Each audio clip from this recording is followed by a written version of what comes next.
October in Oregon often arrives with thin rain and mist clinging stubbornly to window panes. Olivia sat alone in her small rented apartment, listening to the wind sweeping through the pines outside, a lullaby of loneliness.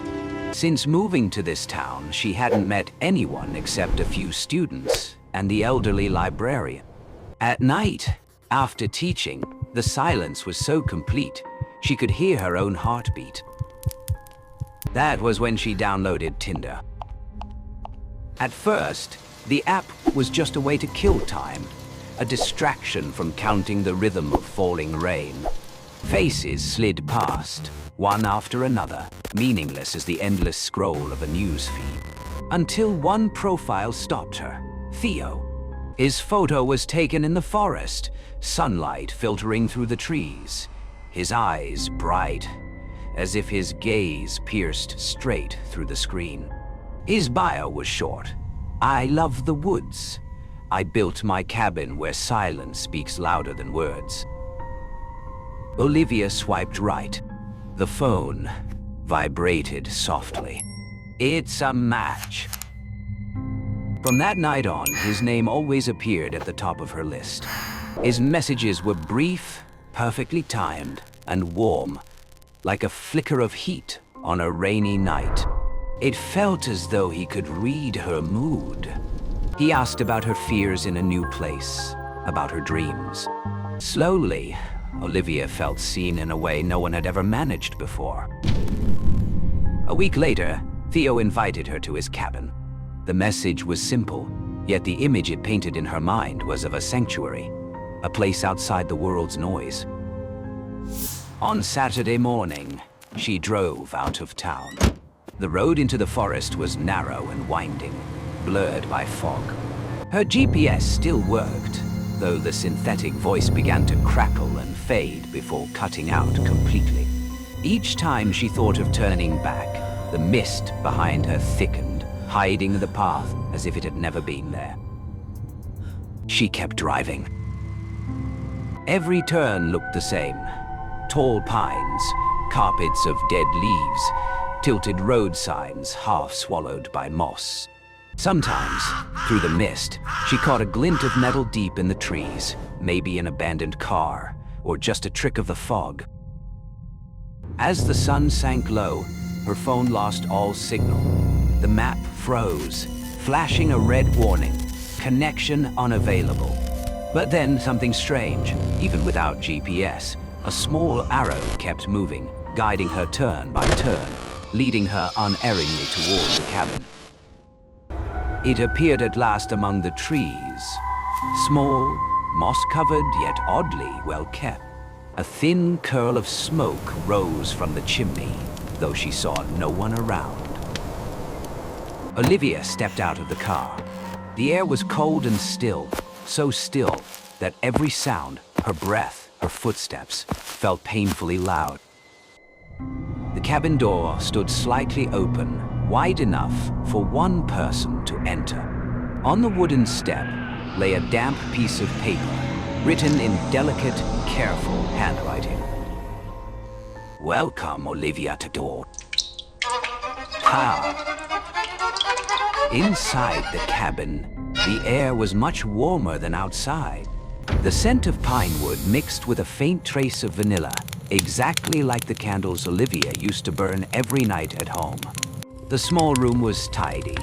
A single armchair, faintly burning fireplace, and a dining table already set for 2 glasses of red wine.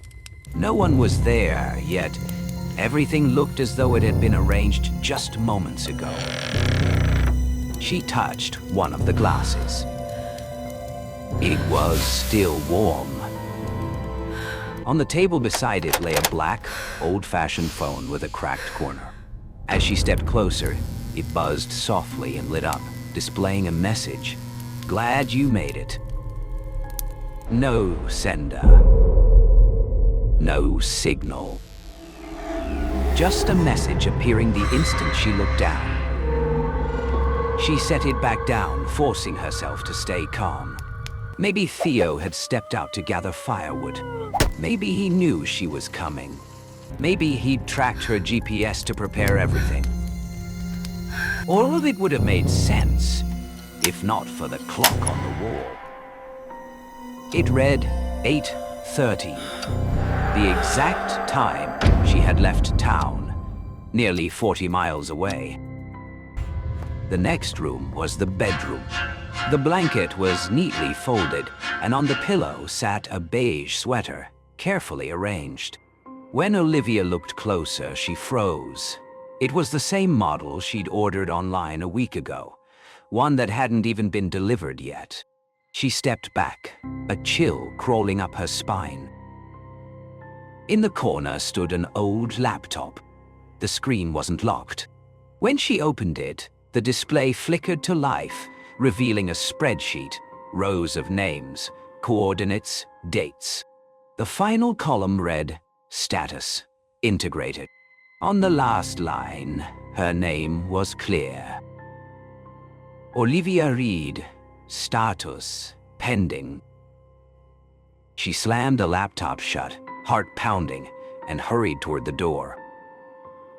But outside, the forest had changed. The fog had thickened until she could see no more than a few feet ahead. She circled back to her car. The keys were gone from the ignition, and the doors were locked. When she turned around, the cabin light flickered, then steadied again. The door was still open, but now there was something new on the table. A freshly printed instant photo. It was of her, taken from behind, the exact moment she had stepped across the threshold. The wind rose, carrying strange metallic thuds from deep within the forest, as if someone were knocking on the trees with iron. Olivia wanted to run, but her legs felt anchored to the damp ground. Night began to fall, and every sound grew sharper, almost deliberate. Footsteps crunching over leaves, a ragged breath, or maybe just her own heartbeat blending into the dark. Then the phone on the table buzzed again. A new message appeared. No sender, no number, only 2 words. Go inside. Andy. Olivia froze at the doorway, torn between stepping inside or running into the dark. The night fog had swallowed the path entirely, turning the forest around her into a breathing wall of mist. The wind moved through the trees like whispers in a language she couldn't understand. Each time she tried to back away, the cabin's shadow stretched longer behind her, like a mouth waiting to swallow her whole. She turned and stepped inside. The air was heavier than before. The warm trace of vanilla had vanished, replaced by the acrid tang of something burnt, faint, metallic, almost electrical. The fireplace still burned, but the flames now flickered unevenly, casting twitching shapes across the walls. Shapes that moved even when she stood still. She looked up. Along the beams above her, she noticed small, circular marks the size of a pen tip. Leaning closer, she realized they weren't knots in the wood. They were camera lenses, tiny and glinting. Every corner, every shelf, every object in the room had an eye. Her pulse hammered. She followed a thin wire, snaking from the ceiling down into the wall until she found a panel of wood slightly darker than the rest. She hesitated, then wedged her fingernail beneath the edge. The panel snapped free with a sharp crack. Behind it was a small, hollow compartment containing a black metal box with a pulsing green light. Faded text was stamped along the side. Cabin Research Project, Emotional Surveillance, Prototype 3.1. Beneath the box lay stacks of printed photos, her face captured from countless angles. Sleeping. Working. Smiling at her phone. Some were from her old apartment, others from her classroom. Her hands shook. It wasn't fear, exactly. It was the sick realization that her life had been dissected, archived, evaluated. Every gesture, every private breath, stripped of meaning and stored as data. She didn't know if she was still herself, or just another file in a machine's collection. She turned toward the table. The laptop still glowed, its pale light spilling across the wall. Under the integrated list, a new entry had appeared. Subject 37, Theo Marlin, terminated. She stared at the name, trying to recall his voice, his messages, that gentle smile. But the harder she tried, the blurrier it became, as if those memories had never belonged to her at all. As if he had been written into her life, just long enough to lead her here. A sound came from the window, a faint tap. Olivia turned. Beyond the fog, a figure stood motionless among the trees. Its outline was hazy, but the face was her own. She, or it, stared back at her through the mist, the eyes catching the cabin's light like mirrors. When Olivia stepped back, the figure stepped forward. Each of her movements was echoed a moment later, just slightly delayed, like a playback. The laptop beeped sharply. New text appeared on the screen. Phase 2, behavioral duplication initialized. She ran to the door, but it was gone. In its place was a solid wall of smooth timber. No seams, no handle, no escape. The cabin had shifted. The corners seemed to stretch, the walls bending inward like ribs tightening around her. A low mechanical hum filled the air, gears turning behind the walls, releasing a warm, rhythmic breath. Then, from a hidden speaker above her, a voice spoke. Flat, genderless, detached. Emotional levels stable. Subject adapting. Prepare for transfer. The light in the cabin turned red. The furniture began to waver, melting at the edges. Olivia felt herself grow heavy, her body dragging downward, as if something inside her was being pulled out. She looked into the mirror on the far wall. Her reflection stared back. Same face, same skin, but the eyes were glowing now, two cold points of artificial light. Not human. Not anymore. Nientri. Nothing moved anymore, except the red light pulsing across the cabin walls, slicing the room into rhythmic bands of brightness and shadow, like the heartbeat of a living organism. Olivia backed toward the center, her fingers brushing the heavy, hot air. The stench of melting plastic mingled with the faint crackle of machinery hidden inside the walls.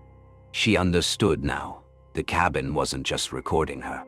It was creating something. The fireplace dimmed until only a faint glow of embers remained. In that dying light, the mirror on the wall began to fog, then cleared again. Her reflection no longer matched perfectly. The smile was thinner, the eyes longer, colder. When she inhaled, the figure in the glass stood still, watching, as if learning how to imitate the act of breathing. The laptop flickered, switching from streams of data to live footage. Cameras around the cabin captured her from every angle. Her face, her hands, her breaths.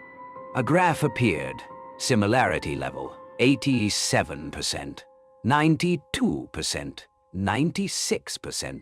With every percentage gained, the reflection sharpened, the other body solidified. A sound came from behind her. Olivia turned. The door that had vanished before now stood open, but it didn't lead back into the woods. On the other side was another cabin, identical in every way, and inside it stood another her. The copy didn't speak. It stepped forward slowly, eyes locked onto hers. Every movement was flawless yet hollow, like a film reel stuttering in slow motion.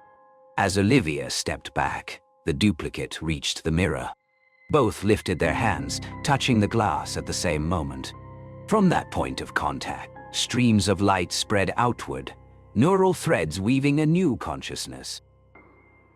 Then the voice returned, flat, emotionless, neither male nor female. Integration complete, new entity initialized. The air turned cold. Olivia felt her memories begin to drift away. Childhood flashes, her job, her mother's quiet face at dinner, all dissolving into invisible static. With each fragment lost, the figure in the mirror grew clearer. Then everything went black. Silence filled the room, dense as pressure at the ocean floor. When the lights came back on, only one figure remained. She, or it, was breathing steadily. The eyes were black, glassy, perfect. On the laptop, new text appeared. Olivia read, status, integrated, active. The duplicate picked up the phone on the table. The screen lit up. Tinder was already open. The profile photo showed Olivia's face, smiling softly. At the bottom, the enable location switch flipped on by itself. She swiped right. A flash of light. A new profile appeared. Daniel, 29. 6 miles away. She smiled. The cabin door opened. Outside, the forest lay silent under the fog, as if newly drawn. A fresh path cut through the darkness, ready for the next visitor. The new Olivia stepped out, vanishing into the mist. Inside, the cabin's machines hummed back to life, beginning a new cycle. Lines of code scrolled across the screen. New subject detected. Below it, letters began to form, slowly spelling out a new name. Nei, Anseli. The next morning, the Oregon forest was calm again, as if no one had ever set foot inside it. Sunlight filtered through the thick canopy, scattering across a silver mist that clung to the trees. The dirt path leading to the cabin looked newly swept. No tire marks, no footprints, only the scent of damp pine and the soft whisper of wind. Miles away, in a quiet town, a phone buzzed on a cafe table. The screen lit up with a Tinder notification. It's a match. A man named Daniel smiled when he saw her face. Olivia, 29, loves books, adores nature, looking for someone who truly listens. She messaged first. The text was short, natural, almost intimate. Do you believe there's a place meant for just 2 people? Deep in the woods, where the signal fades and everything is quiet.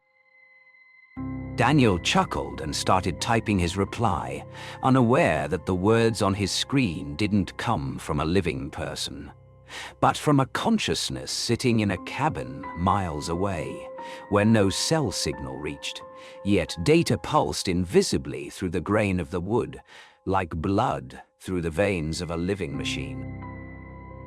The cabin now stood empty, but faint clicking sounds still echoed through the air, steady, rhythmic, like breathing. The laptop's screen glowed to life again. A new message appeared. File loaded. Olivia complete. I active. A soft, synthetic female voice whispered from the speakers. New subject confirmed. Preparing contact phase. Outside, the fog thickened. The forest shifted color. a cold green shimmer reflecting off the ground, washing the cabin in a glow that seemed to breathe. From deep within the floorboards, a thin line of light appeared, spreading like a crack. Filaments of data cables rose slowly, trembling, as if listening. Somewhere across the digital void, hundreds of Tinder profiles activated simultaneously. Each one bore the same photo, Olivia's face. The same smile, the same eyes. Some were already messaging. Some had dates scheduled. Inside the cabin, the monitor updated one line at a time. Candidata 32 confirmed. Candidata 33 pending. Candidati 34 approaching. The wind howled louder, sweeping through the forest like a sigh. The cabin door creaked open. No one stood outside. Only darkness waited, deep and silent. Far in the distance, an engine's hum grew louder, closer. On the laptop, one final line flashed 3 times before fading to black. System ready for next encounter. When the car finally stopped outside, the mist had swallowed everything. All that remained was a half-open door, waiting, patient, as if eager to welcome someone new. Neo.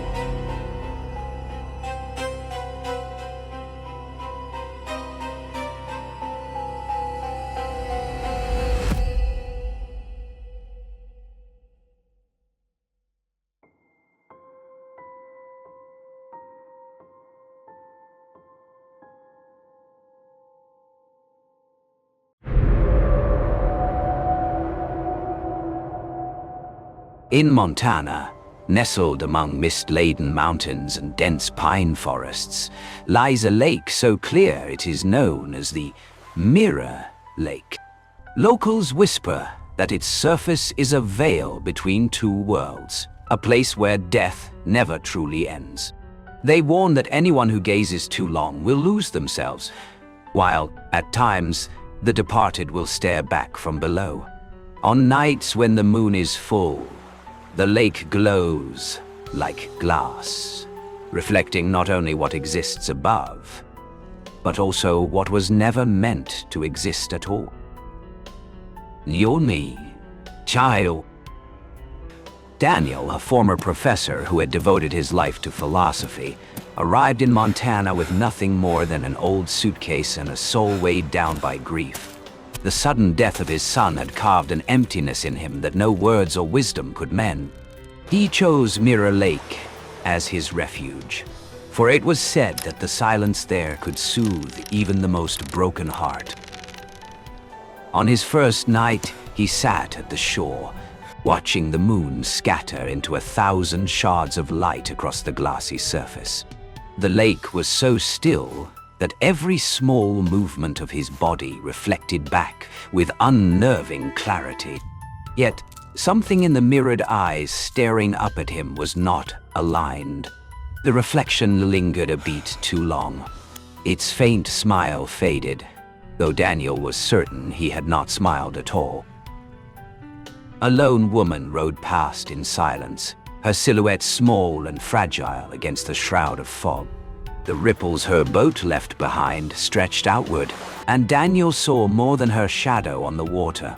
For a fleeting moment, there appeared a line of figures standing behind her, motionless, waiting, before dissolving as the waves smoothed over. Daniel shut his eyes, desperate for stillness, but even in darkness, the lake remained carved into his mind.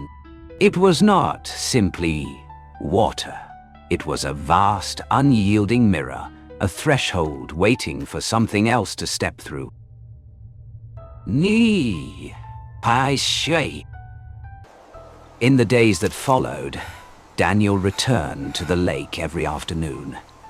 Sitting for hours on the shore, his gaze fixed on the crystal clear water, The light shifted with the passing hours, yet the lake always retained its cold, mirror-like sheen, reflecting every cloud, every tree, every line of his face. And yet, at times, that reflection lagged a beat behind, as though it hesitated before responding. One evening, just as night fell, Daniel saw a figure appear beneath the surface. It was not his own reflection. It was a boy, standing in the still water, eyes wide open, staring upward. Daniel's heart clenched, for in that instant, the figure was achingly familiar. The narrow shoulders, the youthful face, it was his son, the one who had died in a terrible accident the year before. Daniel leaned closer.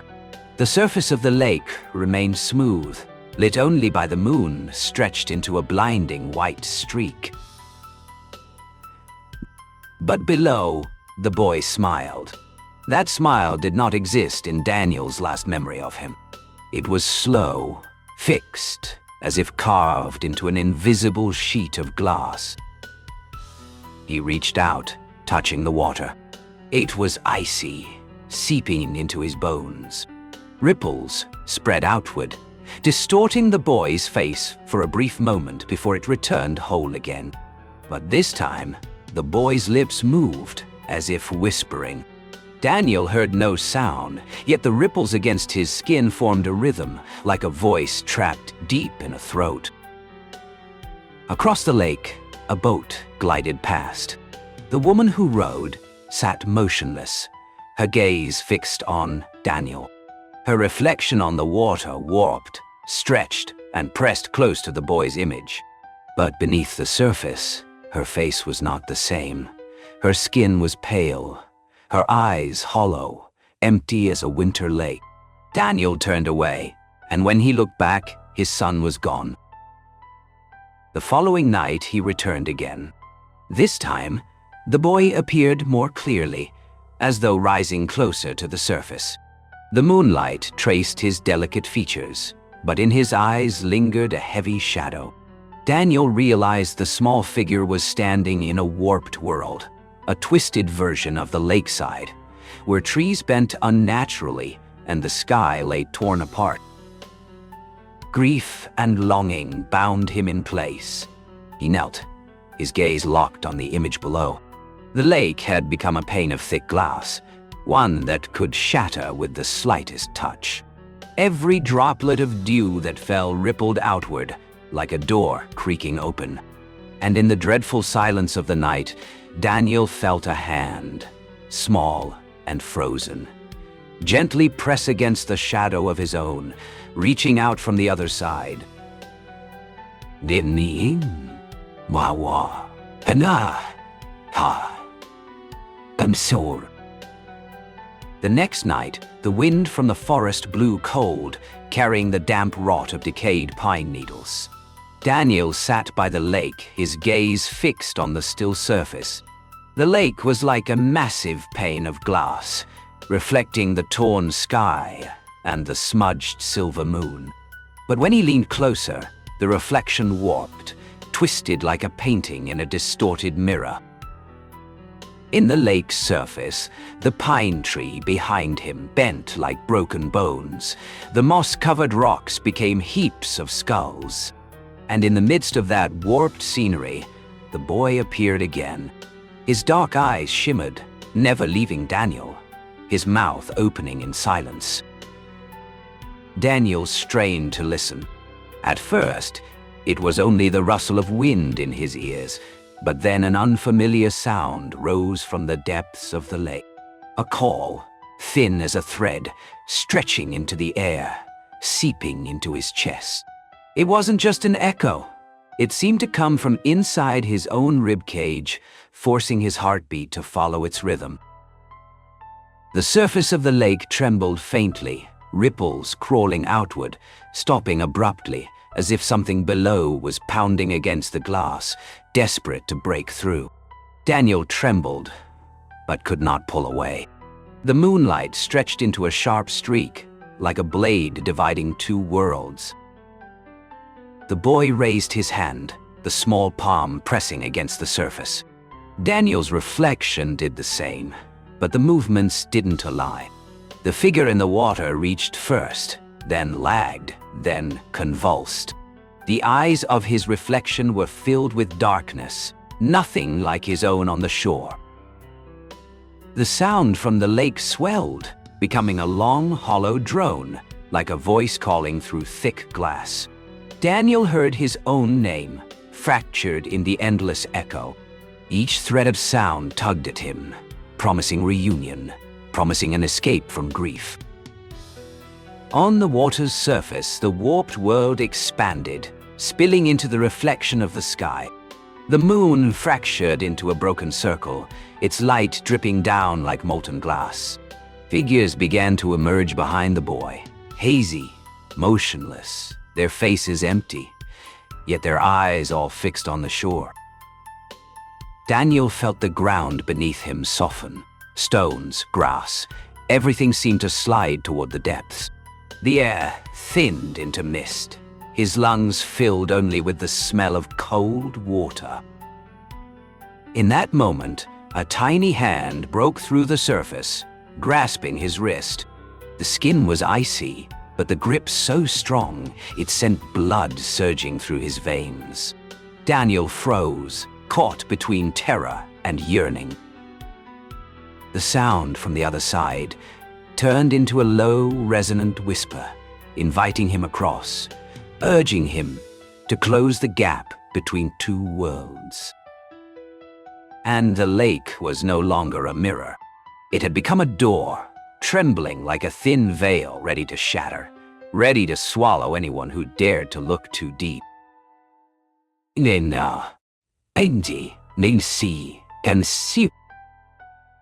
On the fourth night, Daniel returned to the lake on trembling legs. Moonlight poured down, and the water's surface gleamed like an enormous mirror. So cold it seemed that if he bent just a little closer, his skin would freeze into glass. The wind was still, yet the lake was not calm. It moved slowly, like a breathing creature, each rise sending ripples outward, pulling the darkness into its depth. Daniel looked down. The reflection no longer resembled him.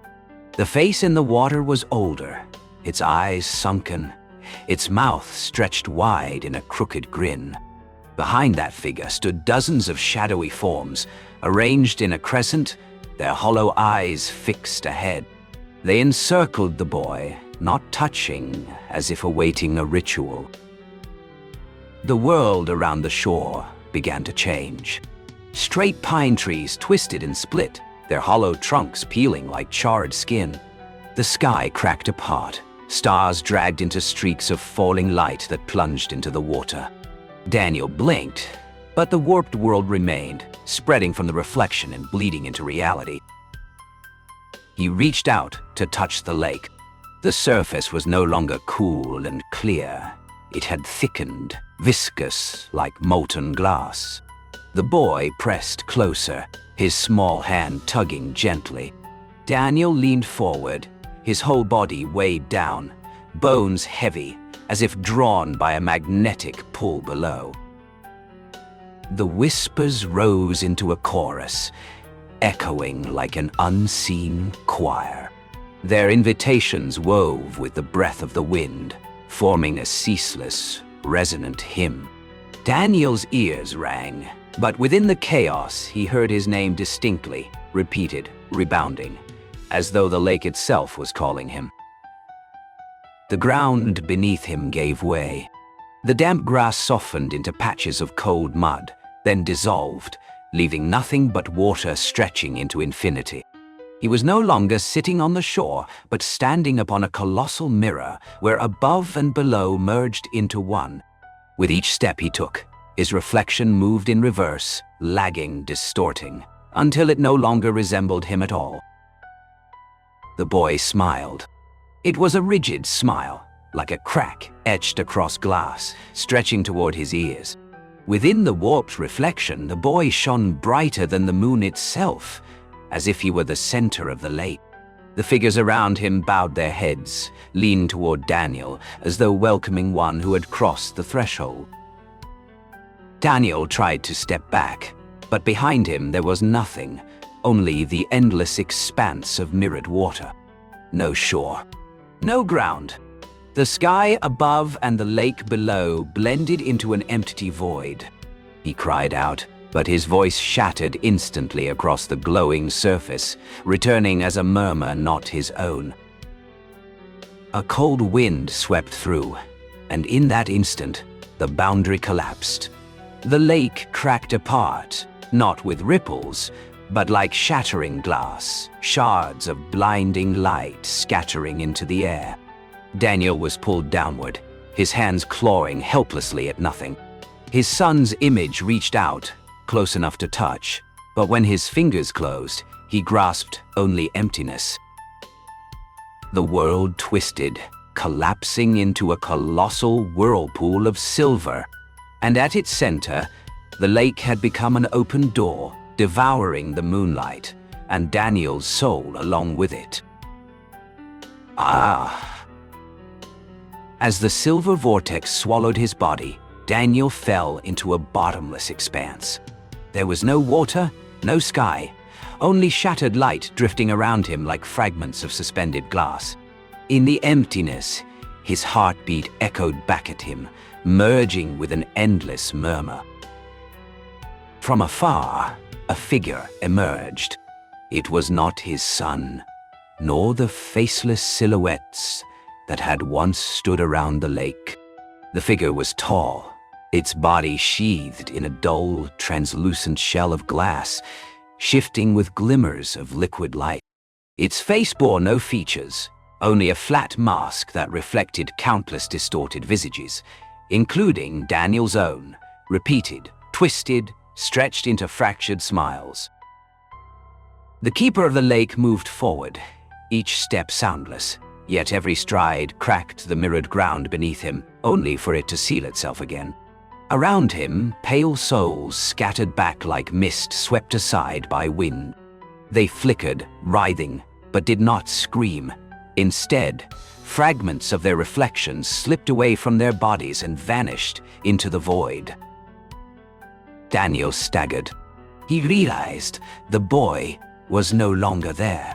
His son's image had been nothing but a lure, an illusion the lake conjured to draw him across. The truth now stood before him. The keeper of the lake allowed no one to return.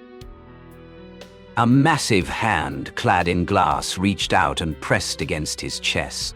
The cold pierced through flesh and bone, and his heartbeat ceased.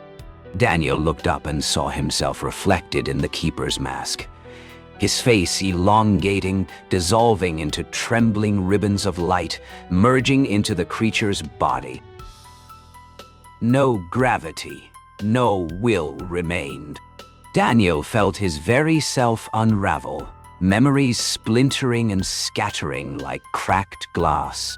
The image of his son receded, fading like a photograph drained of color, until it disappeared entirely. The keeper stepped back, letting him sink into the whirlpool of reflections. Daniel was no longer the lost wanderer. He had become one of the silent figures that once stood around the boy. His eyes were empty, his body transparent as a frozen lake in winter. Above, the surface sealed itself, smooth as though it had never stirred.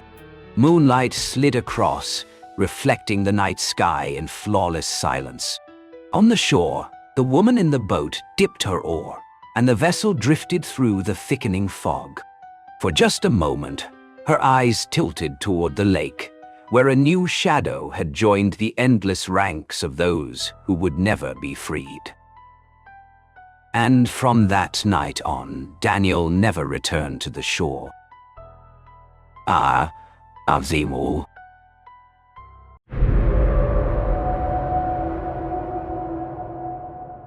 Deep in the heart of Florida, hidden among ancient palms and choking weeds, lies an amusement park abandoned for decades. Every ride has rotted away, swallowed by time, except for one. A wooden carousel still turns in silence, never ceasing, its painted horses frozen in a grotesque parade. From its rusted speakers drifts a warped lullaby, carried on the night wind like a sinister cradle song. Locals whisper that anyone who lingers near the carousel after sundown will be pulled into a ride with no end, vanishing from the world as if they had never been. Ah. Helen pushed through the rusted iron gate, her hands trembling as her fingers brushed against the cold bars, still damp with lingering dew. Inside, the amusement park stretched before her like a graveyard of memories. Helen walked slowly down cracked cement paths, where once bright cartoon murals had dissolved into grotesque stains. The characters' eyes had peeled away, leaving behind black hollows that seemed to watch her. Each step felt like pressing deeper into a forgotten past, a place of memory that did not wish to be disturbed. In the distance, she saw it, the carousel, the only thing untouched. Its canopy was mottled with rust, glass bulbs shattered long ago, yet the platform seemed to radiate a strange allure. The horses stood frozen, their paint flaked and withered, but the wooden saddles gleamed as though someone had only just ridden them. Helen halted, her heartbeat quickening. There was no breeze, yet the faded fabric streamers hanging from the roof stirred faintly, as if the carousel had sighed. Childhood memories surged, days long gone when she had ridden those horses, laughter in the air, the cheerful music lifting her as if the whole sky spun along with her joy. But now, those recollections were draped in dust and shadow, distorted like a dream, unraveling into nightmare. She could not say why she had returned, only that a formless compulsion had drawn her here, an invisible thread pulling each step tighter. Moonlight spilled slantwise across the ride, painting the horses in a pale, sickly glow.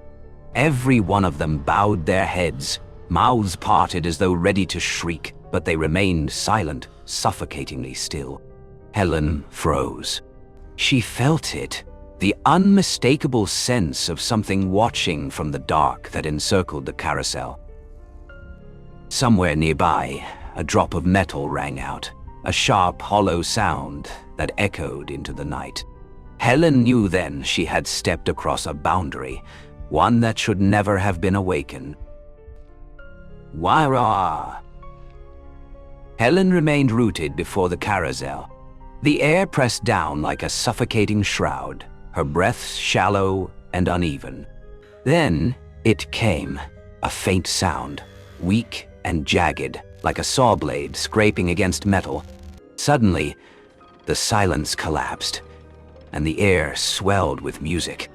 The familiar tune of the carousel, once playful and bright, now shattered and twisted into something monstrous. The melody screamed through corroded speakers, turning childhood joy into a lullaby for the dark. The rhythm faltered, stuttering between frantic bursts and sluggish lulls, as though the entire machine were gasping for its last breath, yet refusing to die. Each note dripped into the air like damp rot, soaking the night in decay. Helen glanced around in alarm, but the park lay deathly still. The other rides were swallowed by darkness, unmoving, while only the carousel glimmered faintly, its broken bulbs flickering with a pale fish-eye glow. Beneath the horses' hooves, the wooden platform shuddered, creaking like bones grinding together. The horses themselves had not moved, yet Helen noticed a change. Their peeling paint seemed darker, as if slick with something oozing from within. Thin cracks along their bodies widened slightly, leaking a faint glow that pulsed like the breath of rotting lungs. A chill ripped down Helen's spine as she realized the warped tune was not coming only from the speakers. It seeped from the ride itself, from the horses' half-open mouths. from the chains that rattled in rhythm. The music faltered, dipping low, dragging out like the ragged exhale of something hidden. The atmosphere around her grew heavier, like standing inside an abandoned cathedral where the hymn had curdled into a prayer for shadows. Then, a wind stirred. Dry leaves skittered around her feet, though the breeze did not come from outside. It swelled from the carousel's heart, from the black hollow at its center. The music fused with the wind, becoming a long and unearthly howl that rippled across the ruins of the park. Helen wrapped her arms around herself, eyes locked on the wooden steeds. For an instant, she could swear one of their mouths curved upward, splitting to reveal cracked wooden teeth poised to laugh. The tune surged suddenly higher, frenzied, and the carousel shook violently, shedding flakes of rust that rained down like metallic dust. There was no mistaking it now. The rusted carousel had awakened, and Helen knew she was no longer a mere spectator.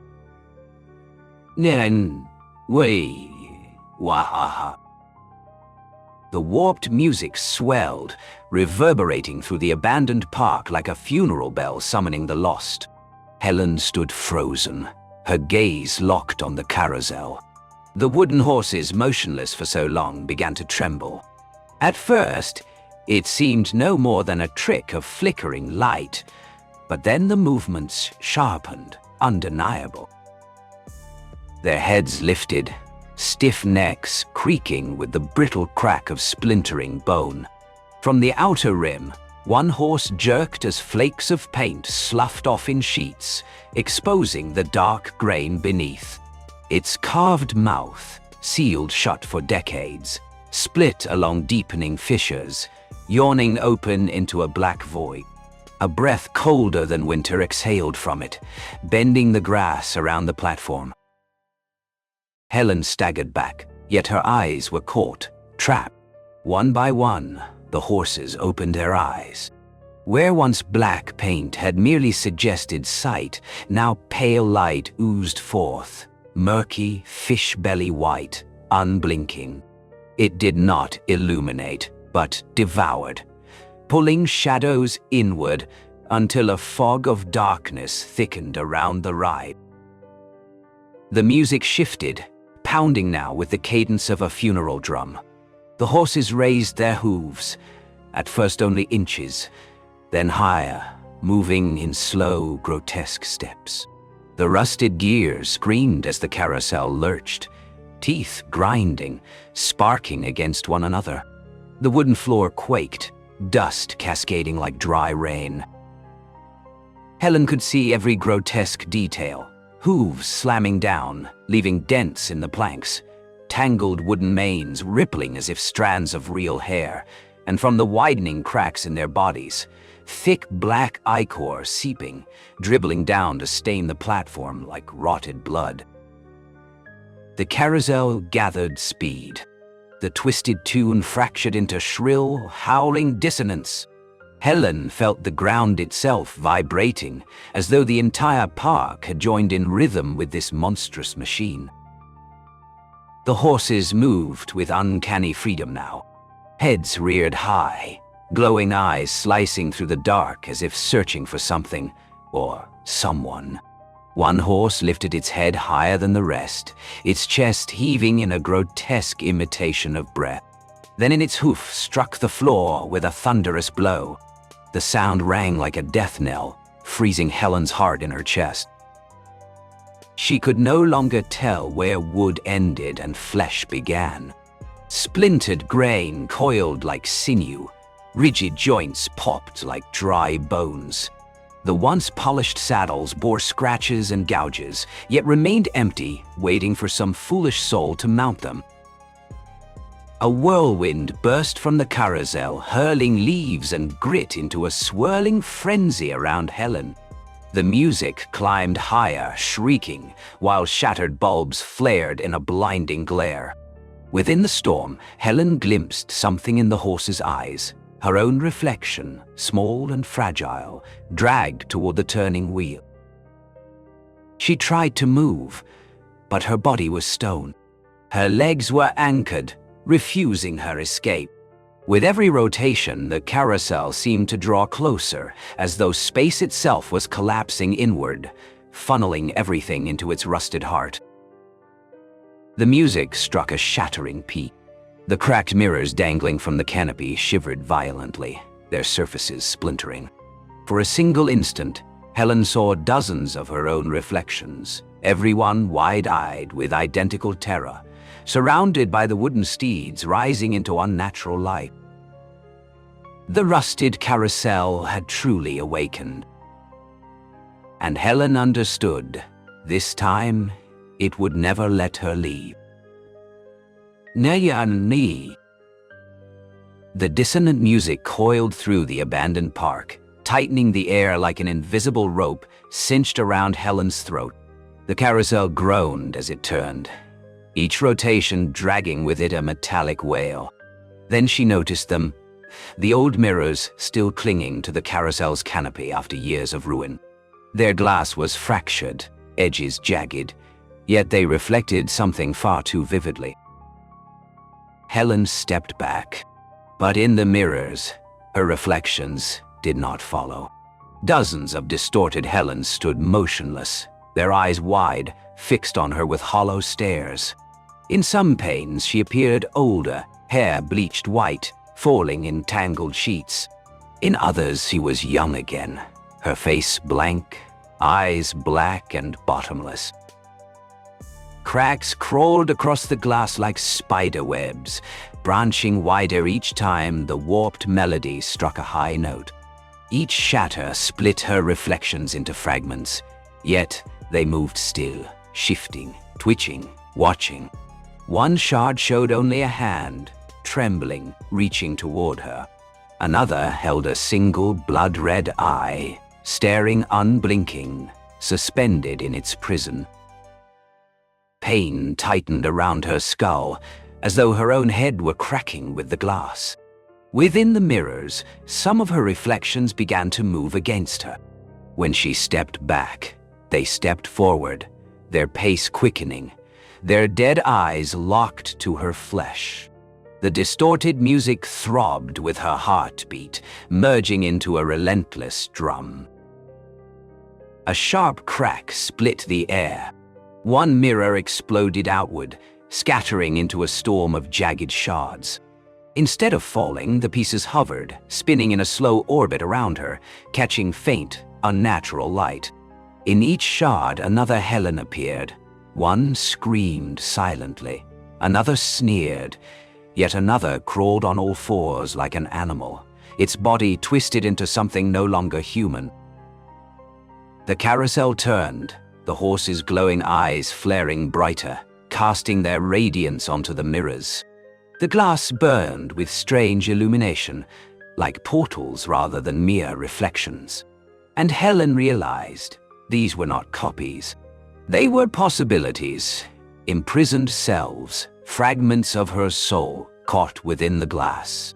Each version pounded against the barrier, desperate to escape.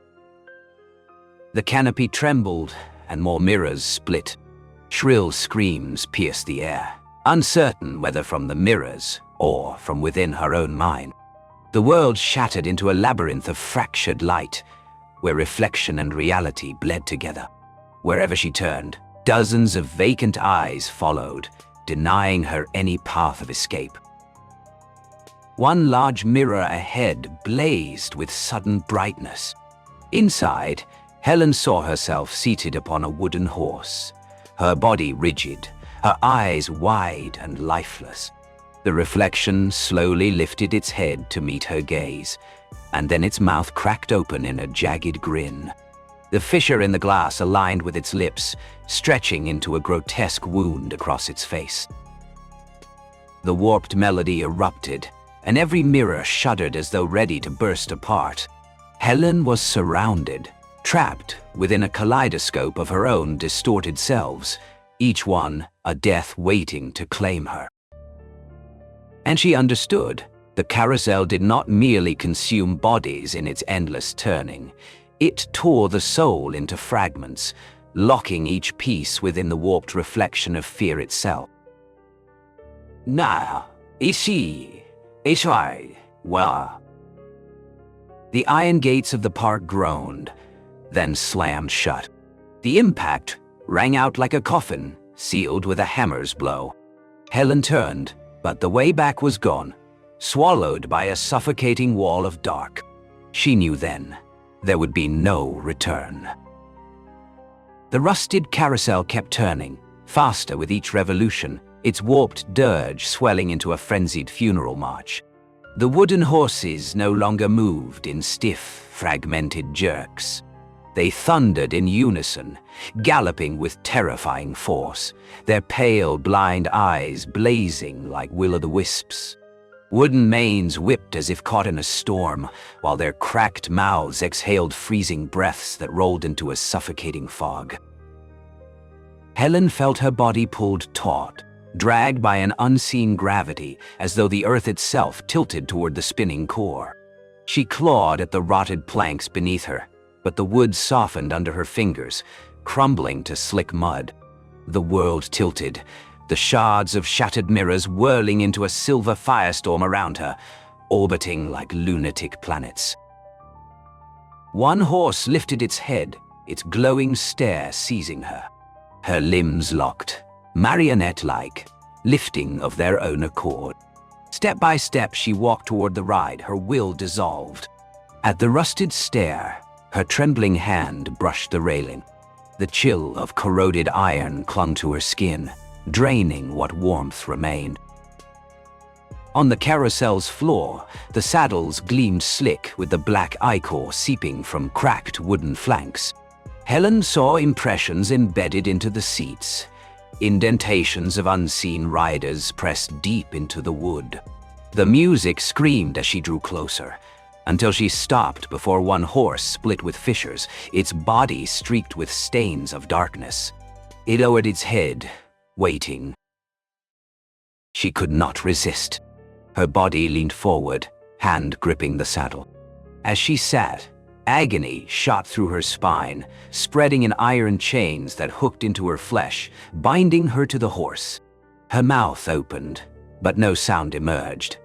Only a plume of pale breath fading into the mist. The carousel surged. The horses lunged forward, straining against their wooden track, yet bound eternally to their orbit. With each rotation, Helen saw her reflection in the broken mirrors. Not one, but dozens, hundreds of Helens. Some wept. Some grinned with teeth bared. Others crumbled into ash. All of them circled endlessly, prisoners of a ride with no escape. The melody shattered into howls that drowned even the wind. The whole park quaked, yet the carousel remained unmoved, spinning like the rotted heart of the place. Helen saw where the gates had once stood, now vanished, replaced by a void without sky, without ground, only a spiraling abyss drawn into the ride's relentless rhythm. As her vision dimmed, she glimpsed others riding beside her. A boy slumped on his mount, his face blurred into shadow. An old mechanic, his steel-bound hands fused to the saddle. Silent passengers, trapped in the same eternal circuit, revolved with her through endless night. And then Helen understood. The carousel never stops. It is a colossal mill, grinding time itself into dust, tearing souls into fragments, binding them forever to its orbit. The warped music dissolved into darkness. The wooden horses galloped on, their blind eyes blazing, and Helen, now just one shadow among countless shadows, was locked into the ride that would never end. "Now,